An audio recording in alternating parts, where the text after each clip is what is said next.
ভাঙতে হবে, বোল্ডোজার লাগাবো তো আমরা বাংলায়।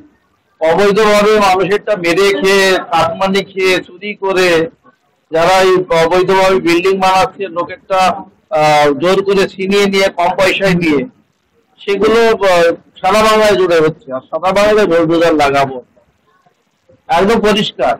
টিএমসিতে টাকা দিলে সব হয়, রাজ্যের শোষণও চাঁদে যায়।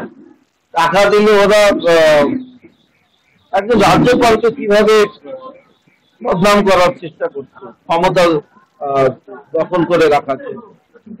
আর সর্বপ্রথম বলবো, আমাদের বারাসাত লোকসভার ডিএম থেকে শুরু করে নিচু তলায় যতগুলো মানে বড় অফিসার রয়েছে, যে এসপি, ডিএসপি, আইসি, ওসি, সব কারাপ্টেড, সব জুড়ে আছে টিএমসির সঙ্গে।